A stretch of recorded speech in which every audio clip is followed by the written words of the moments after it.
Kedengaran, Pak. Oke, kita lihat materinya. Bisa dilihat screen sharing-nya? Bisa ya? Bisa, Pak. Oke, jadi akuntansi zakat ini nanti mempelajari satu mekanisme zakat, syarat dan rukun zakat, konsep akuntansi dalam zakat, dan zakat. Jadi untuk syarat dan rukun zakat sebenarnya kalian sudah pada tahu karena memang konsepnya secara fikih ya, fikih Islam gitu ya. Tapi di sini ada yang di luar agama Islam nggak? Takutnya mau pelajari, ada nggak? Nggak ada ya? Islam semua, Pak. Oke. Jadi nanti sebenarnya kalau zakat sih saya tidak terlalu ini ya fikihnya itu, kalau ada yang lebih tahu monggo ya. Tetapi ini konsep saja. Tapi nanti arahnya sih lebih ke bagaimana pencatatan perlakuan akuntansinya ya.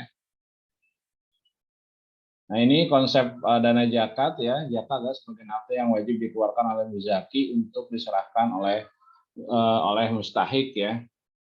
Jadi nanti zakat ini merupakan kewajiban yang dimana itu sebagian hartanya wajib dikeluarkan. Nah ini unsur laporan sumber pengguna zakat. Kemudian 8 golongan, siapa mustahiknya ini 8 asnaf ya, yang untuk oleh syariah, kemudian ini sumber dana penggunaan dana selama jangka waktu panjang, saldo dan dana zakat, kemudian fakir miskin, amilin, walaf. Ini adalah 8 asnaf tadi ya. Ibnu Sabil, Fisabilillah, Dorimin ya. Nah, saya yakin Anda sudah tahu semuanya mengenai 8 asnaf ini. Nah, jadi konsepnya sebenarnya zakat itu kan sebenarnya ada dua ya, ada zakat fitrah dan zakat mal. Nah ini lebih bagaimana pencatatannya pada zakat mal secara keseluruhan. Walaupun juga tidak zakat secara total zakat mal dan fitrah, tetapi juga ada kalau infak atau sedekah gitu ya, yang nantinya akan dicatat oleh lembaga pengumpul zakat yang menjadi sarana untuk nanti membuat laporan pertanggungjawaban gitu ya. Sehingga nanti para muzaki itu akan sangat percaya ketika mereka menyerahkan zakatnya atau infak sedekahnya kepada lembaga tersebut, karena tadi transparansi, pertanggungjawaban dan penggunaan yang bisa dipertanggungjawabkan dan bisa secara transparan oleh lembaga zakat, pengumpul zakat yang setiap tahun mungkin setiap periode dipublikasikan. Nah, adapun oleh lembaga Indonesia atau negara Indonesia, lembaga amil zakat ini, pengumpul zakat itu banyak ya. Cuma yang diakui oleh pemerintah itu hanya beberapa ya. Seperti Baznas ya, kemudian Lanas, kemudian ada juga dompet duafa ya. Yang istilahnya secara kelembagaannya sudah, secara yuridisnya juga sudah jelas izinnya dan oleh negara diakui. Nah, ini sangat-sangat bagi corporate ya, kemudian juga bagi corporate maupun owner itu sangat penting untuk kelembagaan pengumpul zakat ini, karena nanti dalam konteks accounting tax atau tax ya atau pajak itu akan menjadi problem ketika lembaga pengumpul zakat itu tidak diakui oleh pemerintah. Ya, kenapa demikian? Karena nanti pengeluaran zakat itu nanti akan tidak diakui sebagai suatu beban operasional ya.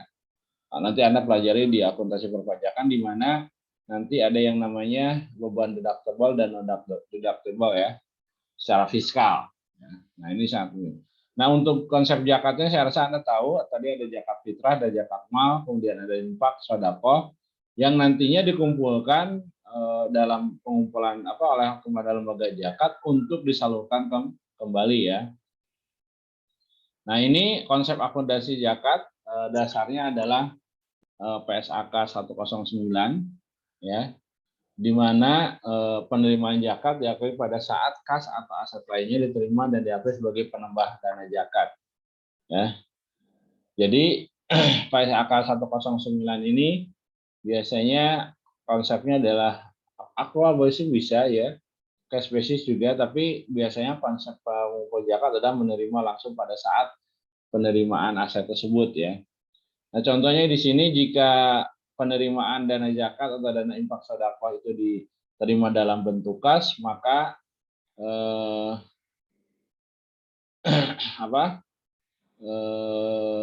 maka jurnalnya adalah kas dan dana zakat. Jadi kasnya di debit, kreditnya adalah zakat. Kalau diterimanya adalah non kas, maka bisa langsung di jurnal adalah debitnya aset, ya terserah nanti asetnya apakah itu berupa kendaraan, apakah itu berupa misalkan gedung atau misalkan aset lainnya yang nantinya itu peruntukannya atau disedekahkan atau diserahkan kepada pengumpul zakat itu sendiri ya. Lalu di kreditnya ada dana zakat. Jadi kredit kenapa dana zakat? Jadi penerimaan ya di kredit ya. Ya, di sini. Berikutnya, zakat yang terima diakui sebagai dana amil atau untuk bagian amil. Anda tahu apa amil? Pengurus Pak kalau nggak salah. Iya, itu amil itu juga masuk 8 aspek kan di sini ya. Nah ini 8 golongan penerima mustahik ini kan penerima dana zakat. Nah ada fakir, miskin, awas fakir dan miskin berbeda ya. Ada amil ya, mu'alaf, rigob atau rikob, gorimin, fisabilillah, dan musabil. Nah ini 8 asnaf ini. Nah amil juga salah satunya sebagai 8 asnaf. Ya. Paham ya? Nah, jadi kalau misalkan zakat itu diterima diakui sebagai dana amil untuk bagian amil dan untuk bagian dana zakat dan amil, nah ini langsung saja debitnya dana zakat, nanti setelah penerimaan dikeluarkan. Nah ini dikeluarkannya mana yang dana zakat untuk amil, mana yang non amil. Artinya ini nanti 8 aspek yang lainnya, 7 aspek yang lainnya kan. Gorimin, fisabilillah, fakir miskin, ya, rokib, gitu ya, ibnu sabil, gitu kan. Nah ini, jadi nanti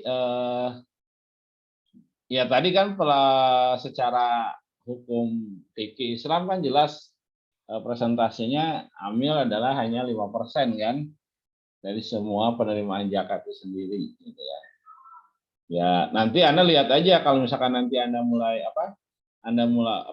lakukan studi kasus, studi banding kepada lembaga-lembaga pengumpul zakat, baik itu di pesantren maupun itu di ya Basnas sendiri atau Lasnas, ya silakan. Ya, apakah sesuai nggak dengan aturan fikihnya seperti itu atau berbeda, gitu ya? Itu tergantung kepada pengelolanya masing-masing. Tapi secara fikih Islam ya ini bahwa dana amil itu hanya 5% dari seluruh penerimaan zakat itu sendiri, gitu ya. Dan ingat bahwa ZIS itu kan titipan ya, titipan dari muzaki untuk para mustahik, gitu kan. Nah itu sangat besar menurut saya peran para amil dan pertanggungjawaban amil, karena tadi titipan ya, dana titipan untuk disampaikan. Kemudian jika muzaki menentukan mustahik yang harus menerima penyalur zakat melalui amil, maka aset zakatnya yang diterima disuruh diakui sebagai dana zakat non amil. Jadi artinya jika mustahik menyerahkan dana zakat itu, tapi dia ada permintaan bahwa pengen jika muzaki ya, muzaki menyerahkan dana zakat tetapi berpesan kepada amil atau pengumpul zakat bahwa mustahiknya ditentukan, ya itu sudah langsung dana zakatnya langsung ke penerimaannya adalah dana zakat non amil.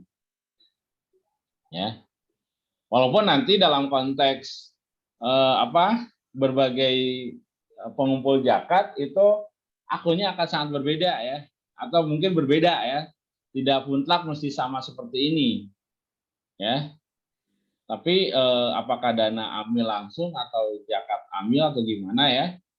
Yang penting adalah Anda bisa memilah bagaimana penerimaan dana zakat itu ketika ada pembagian atau ada permintaan bahwa muzaki menentukan mustahiknya sendiri.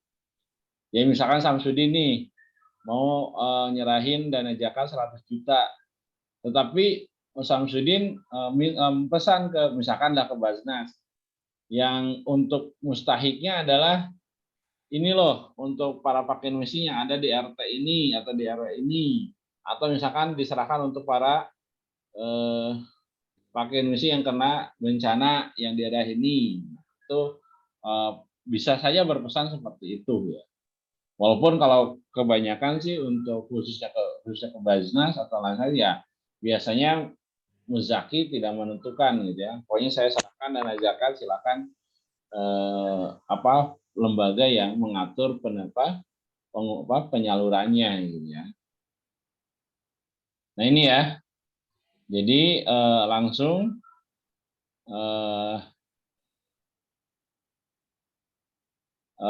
dana zakatnya non amil ya. Nah uzroh, bisa nggak amil mendapatkan fee atau uzroh ya? Bisa saja kalau misalkan si muzakinya memberikan dana, oh ini untuk biaya penyalurannya, misalkan kayak gitu ya. Jadi ke kas dana zakat dan ini dana zakat non amil. Nah, penurunan nilai aset zakat diakui sebagai pengurang dana zakat tidak terjadi tidak disebabkan oleh kelalaian. Jadi kalau ya ini konsepnya seperti penyusutan dalam accounting komersil ya. Jadi kalau misalkan ada muzaki yang menyerahkan zakat tapi tidak berupa cash, ya, misalkan berupa ya bangunan, gitu kan? Nah itu bisa saja disusutkan. Nah penyusutannya ya disebut pengurang dana zakat. Jadi kalau misalkan waktu diserahkan bahwa nilainya adalah 1 miliar, udah 5 tahun atau misalkan 10 tahun atau 20 tahun kan nggak mungkin bangunan akan sama terus kan. Nah, bisa saja disusutkan. Nah, dana zakatnya di sini penyusunan dana zakat non amil di sini, lalu aset non kasnya bangunan atau kendaraan didebitkan. Jadi sifatnya penyusutan langsung. Kan dalam accounting komersil itu kan dia menggunakan metode ya dalam penyusutan depresiasi itu kan. Lalu pengumpulnya menggunakan rekening akumulasi depresiasi kan gitu ya. Jadi kan kemudian penyusutannya itu menjadi beban setiap periodenya kan. Jadi kan beban penyusutan lalu atau beban depresiasi pada akumulasi depresiasi. Nah, untuk di zakat atau ZIS ini itu langsung aja mengurangi nilai aset yang bersangkutan. Ya, misalkan ada bantuan, ada misalkan penyerahan bantuan dana zakat, tapi non kas adalah berupa kendaraan. Misalkan waktu diterima 250 juta, udah 2 tahun mau disusulkan boleh, nanti dana zakatnya dikurangi, kedebetkan non amil kan, artinya yang bukan haknya amilin, lalu aset yang bersangkutan kendaraannya dikurangi sebesar nilainya. Nah, untuk penilaiannya berapa nilai besar penyusutan tersebut? Ya bisa saja menggunakan konsep accounting komersil seperti tadi metode garis lurus, metode jumlah angka tahun, gitu kan, saldo menurun, ya. Nah, boleh saja untuk menentukan besaran nilai yang disusutkannya. Cuma di sini konsepnya adalah penyusutan nilai aset zakat non kas itu ya tadi disusutkan langsung terhadap nilai aset tersebut ya. Kemudian kerugian dan pengurangan dana amil jika disebabkan oleh kelalaian amil. Nah, ini mah kalau ya. ternyata misalkan tadi kendaraan tersebut kelalaian amil, artinya misalkan hilang, ada yang nyuri misalkan.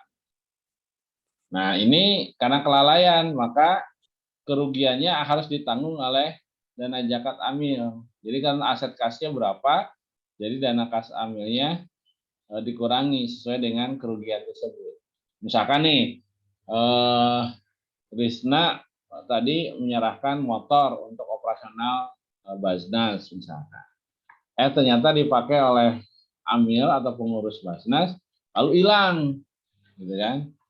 Nah, itu tidak mengurangi dana zakat non amil kehilangan kerugian tersebut, tetapi mengurangi zakat amilnya, ya. Lalu aset motor tersebut dikurangkan ke kredit, jadi hilang nantinya.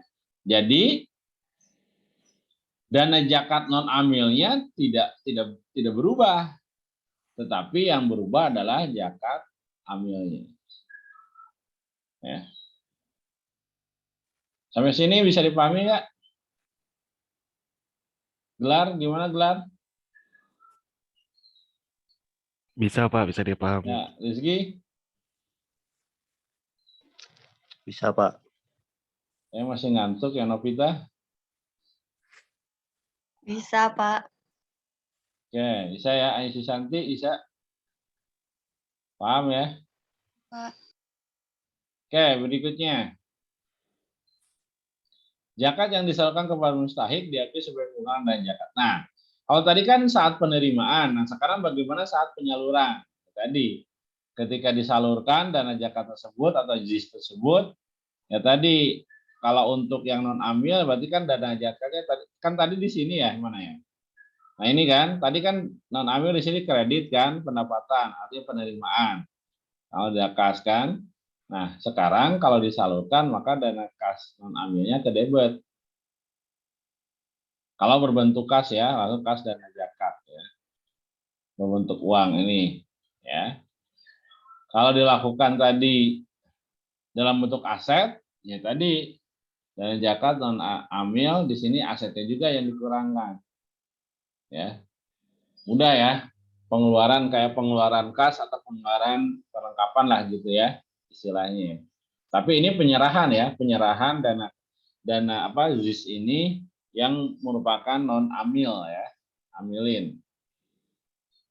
Nah, kebijakan penyaluran seperti penentuan skala prioritas, penyaluran dan penerima. Nah, ini biasanya kalau berdasarkan hukum fikih kan jelas ya. Tadi yang 8 asnaf itu ya, selain tadi amilin yang masuk juga asnaf.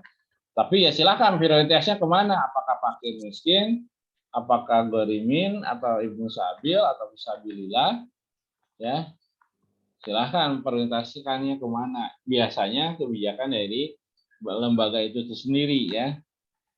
Jangan digunakan hal-hal yang di luar ya tadi kepentingan 8 asnaf itu sendiri gitu kan. Ya. Kemudian kebijakan pembagian antara dana amil dan dana non amil atas penerimaan zakat seperti kemudian alasan.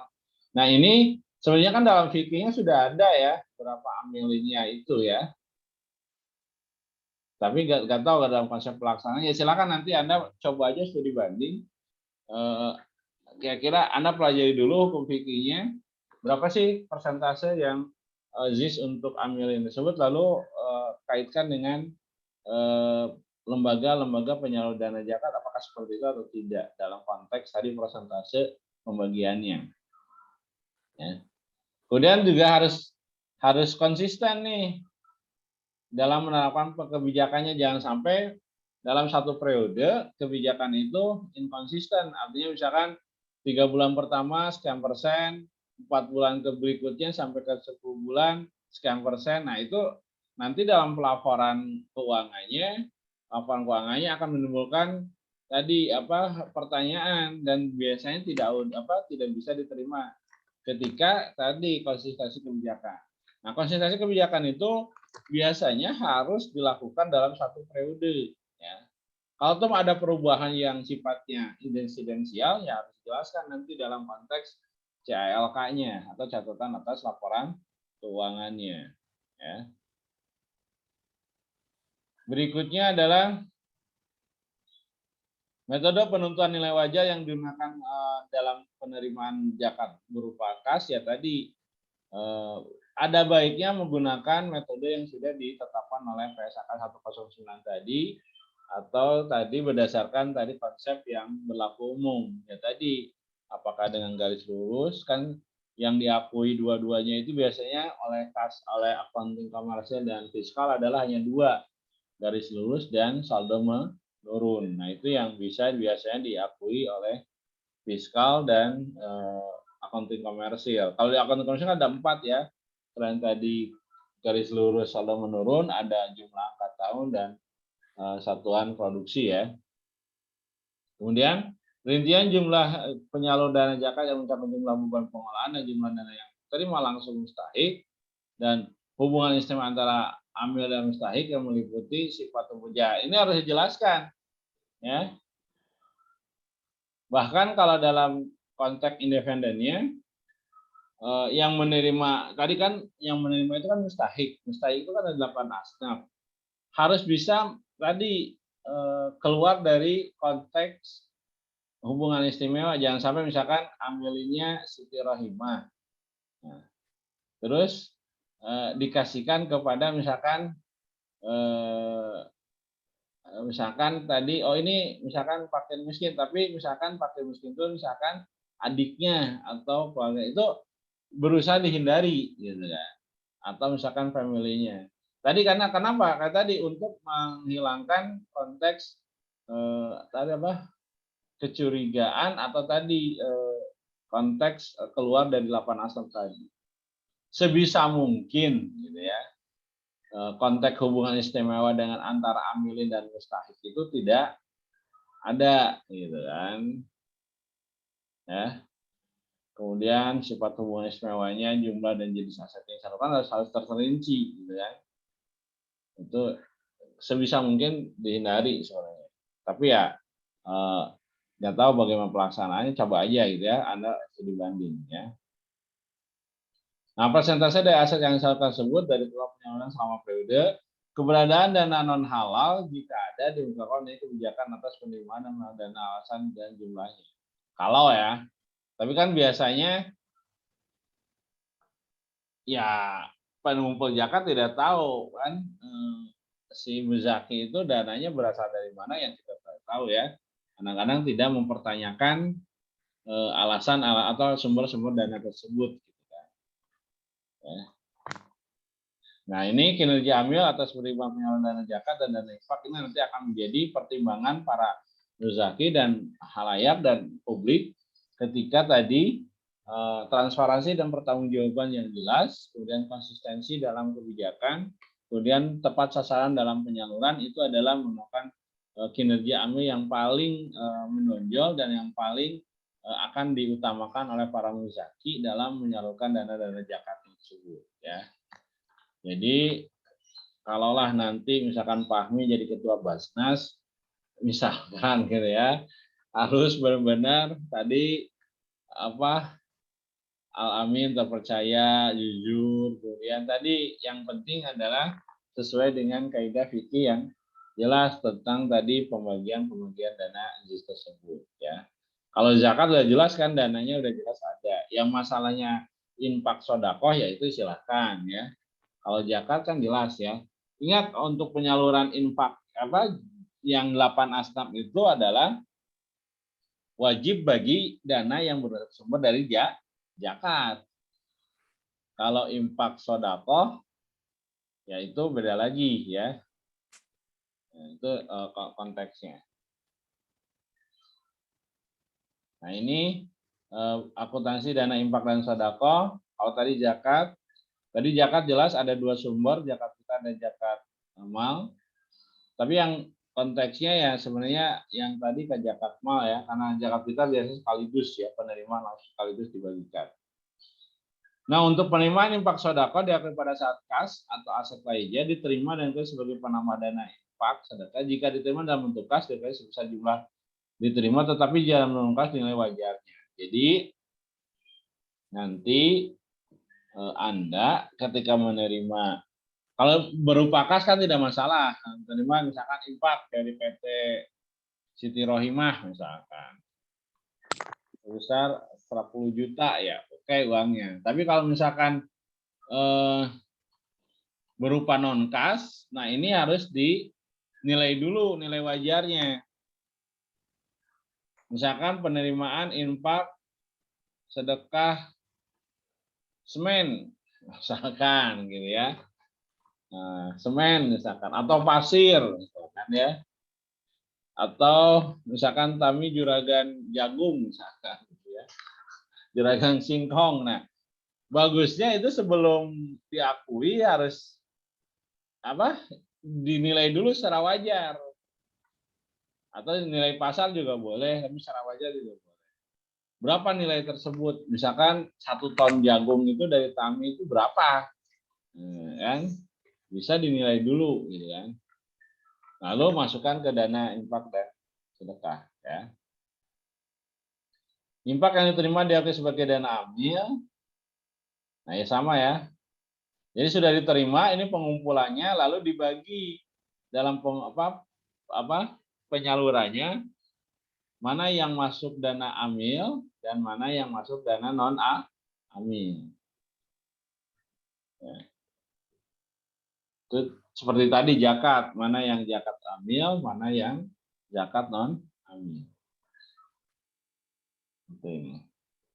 Nah, aset tidak lancar dimuamilin dan diamanahkan untuk dikoordinasi besar nilai wajar pada saat penerimaan dan diakui sebagai aset tidak lancar infak sedekah. Penyusutan dari aset tersebut dilakukan sebagai pengurang dana sedekah.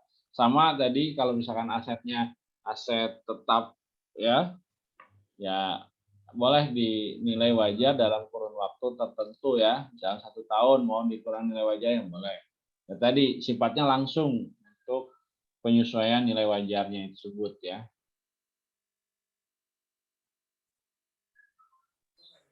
Nah, penilaian nilai aset sedekah dengan sebagai pengurang dana ya tadi jika tidak disebabkan oleh kelalaian ini dana infak sedekah non amil aset sama ya dengan tadi. Kalau karena kelalaian tadi jelas dana amil yang berkurang ya karena kerugian amilin ya dan aset non kas ya.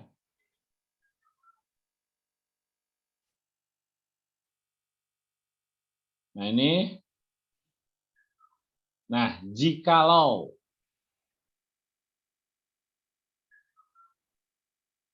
dana infak sodako itu tidak langsung diserahkan, tapi misalkan dikelola dulu lalu diusahakan,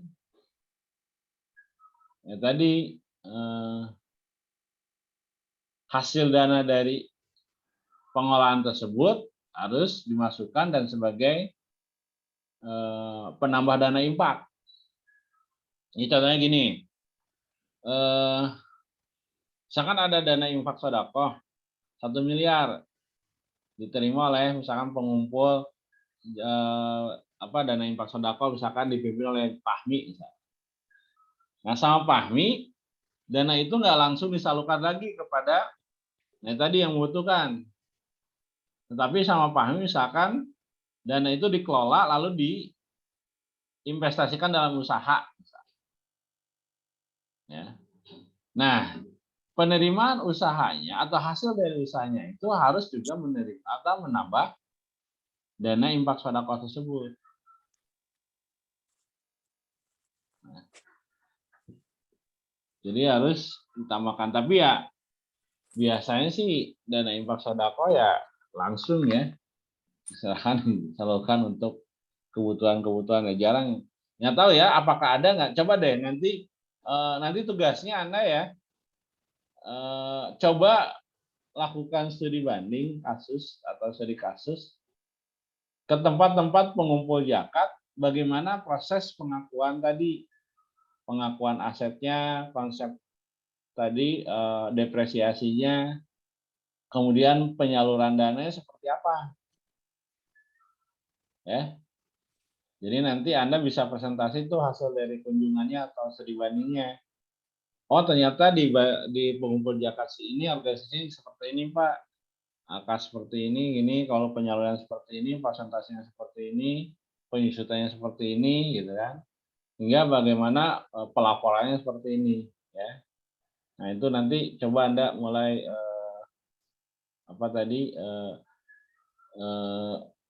studi banding ya ke objek yang berkaitan dengan lembaga pengumpul JIS ini ya, supaya tadi Anda tahu sepertinya sejauh mana gitu ya.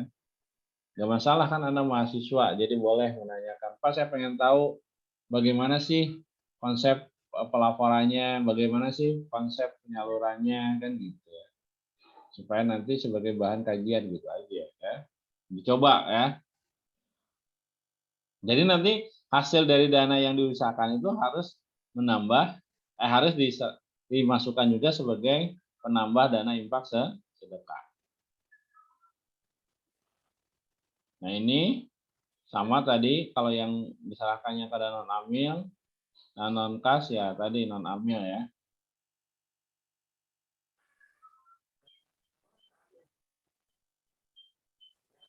Ini kalau mengurangi, kemudian penyaluran infak sedekah. Nah ini penerimaan ya, penyaluran infak sedekah amil lain merupakan penyaluran mengenai dana infak sedekah ya. Jadi kalau disalurkan ya udah dana infak sedekahnya di debit, kasnya di kredit kalau berbentuk kas ya. Kalau menggunakan aset lain ya ini ya, kas juga sebagai piutang dan infak sedekah, kas ya, penyaluran infak sedekah kepada penerima akhir dalam skema dana bergulir. Ini ada kalanya juga dana bergulir ya. Di dana bergulir itu adalah bantuan kepada para pengusaha UMKM atau pengusaha kecil dari lembaga tadi dana infak sedekah JIS dan itu dananya jadi bukan dikasih tetapi dikasih pinjaman tanpa ada imbalan apapun, tapi dalam waktu 1 tahun harus dibalikan nanti disalurkan lagi. Misalkan gini, misalkan Bapak nih pengumpul. Nah, ada pengusaha mikro, ada Fahmi, Samsudin, Siti Rohimah, sama Tami misalkan. Nah, semuanya nih pengusaha usaha mikro. Nah, mendapat bantuan nih dari saya, dari dana zakat infak sedekah JIS, disalurkan nih. Misalkan masing-masing mendapat dana 20 juta untuk usahanya. Ya. Untuk usahanya. 20 juta itu harus dikembalikan dalam 1 tahun. Harus dikembalikan dalam 1 tahun. Boleh sekaligus atau boleh dicicil kan gitu ya. Nah, itu yang disebut dana bergulir. Jadi udah aja 20 juta misalkan kesepakatannya adalah misalkan dikembalikan selama 1 tahun tapi dicicil per bulan, boleh. Ya, misalkan ini, yang 20 juta itu secara imam misalkan nyetor misalkan tadi bagi 12 berapa gitu aja. 20 juta itu jatuhnya adalah 1 juta berapa gitu kan.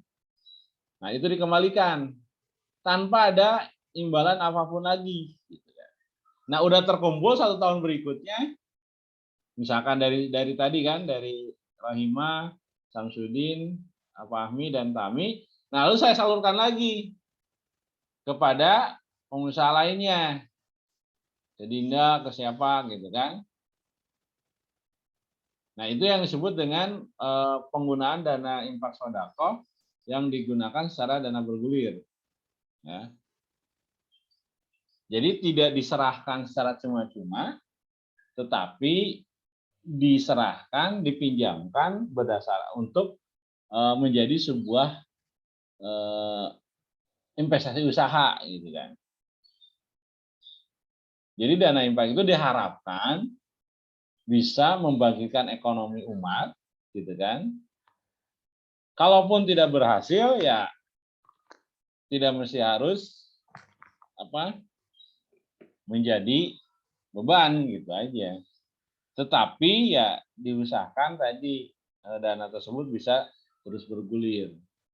Ya mudah-mudahan sampai bergulir berapa putaran gitu kan, sehingga tadi ekonomi umat bisa bangkit gitu, bisa terus gitu kan. Kalau misalkan satu kali putaran ternyata dana macet kan kesananya nggak ada lagi kan gitu. Nah, itu ya. Makanya untuk pengumpul zakat tadi infak sedekah itu ya diseleksi para penerima dana bergulir itu yang benar-benar usahanya bisa menjanjikan, kemudian juga prospektif gitu kan. Dan biasanya dana bergulir ini lumayan besar gitu kan, dana bergulir ini. Tetapi tadi untuk usaha-usaha yang mikro, nggak mungkin misalkan dana bergulir dikasihkan kepada CV yang sudah besar gitu kan, nggak bisa ya. Tapi yang sifatnya ada ekonomi mati yang lemah yang memerlukan dana bantuan supaya tadi tujuannya adalah membangkitkan ekonomi umat supaya tadi bisa berjalan. Kayak misalkan suka ada nih yang jualan keliling misalkan pecel kayak gitu ya, atau apalah yang sifatnya ya itu juga biasanya tidak terlalu besar ya, yang mikro saja.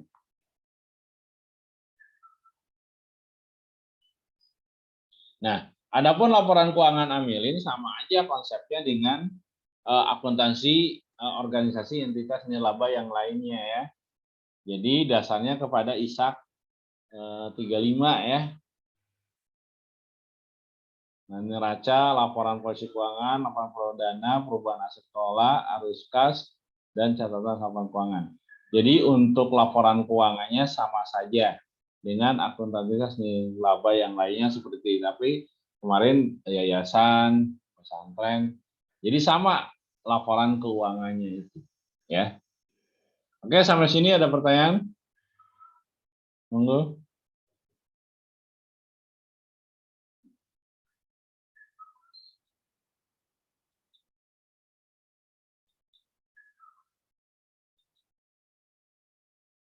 Sabar redanya di Zoom atau udah lama nggak ketemu ya? Oke, silakan ada pertanyaan tidak?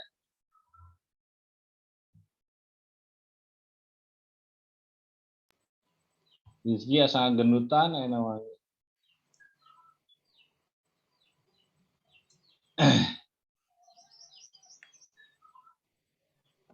Nah itu ya kalau tidak pertanyaan. Jadi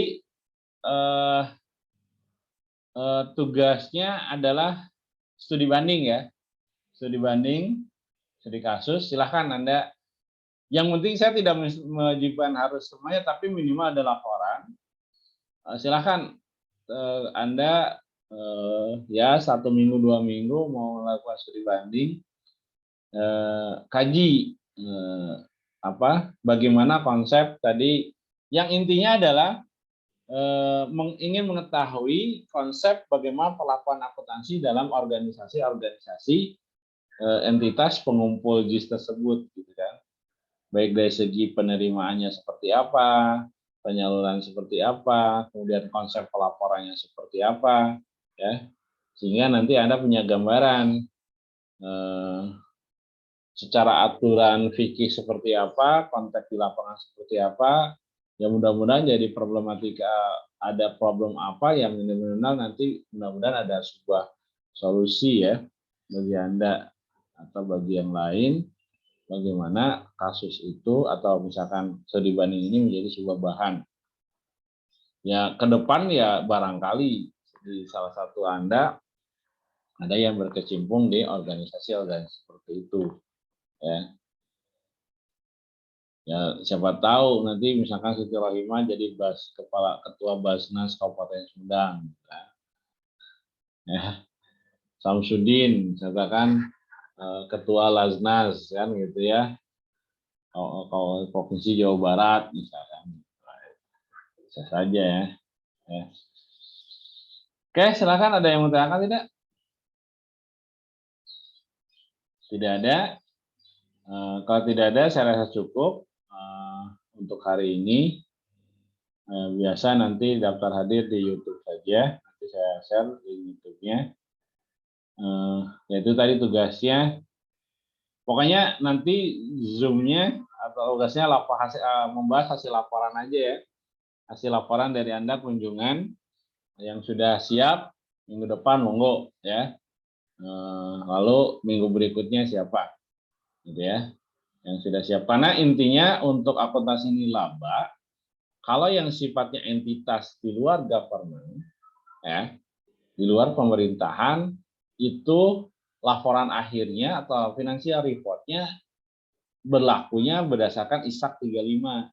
Jadi semua sama, baik yayasan, baik tadi JIS tersebut atau pondok atau panti asuhan atau apa, itu laporan keuangannya sama, atau tadi pundi amal atau misalkan apa dompet duafa, itu semuanya laporan keuangannya mengacu pada ISAK 35 di mana berdasarkan laporan entitas nilaba.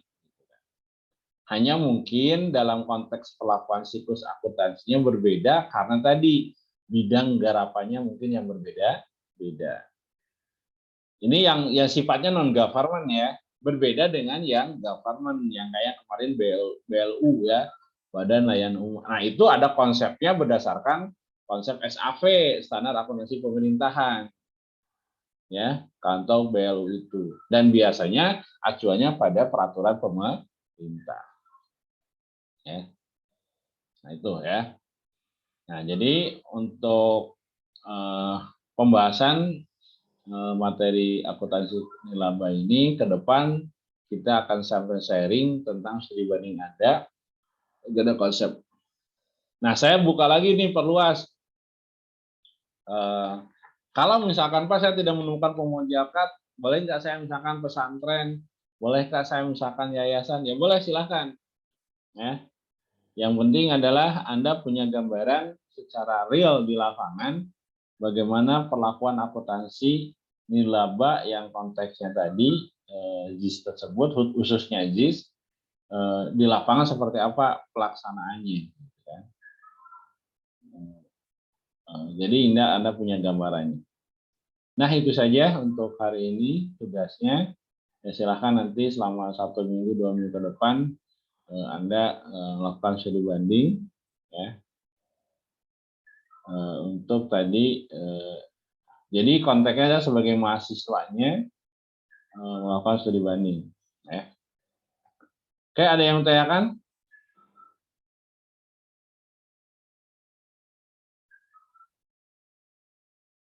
Oke, kalau tidak ada saya rasa cukup untuk hari ini. Terima kasih. Bapak tutup, wabillahi taufiq. Wassalamualaikum warahmatullahi wabarakatuh. Waalaikumsalam warahmatullahi wabarakatuh.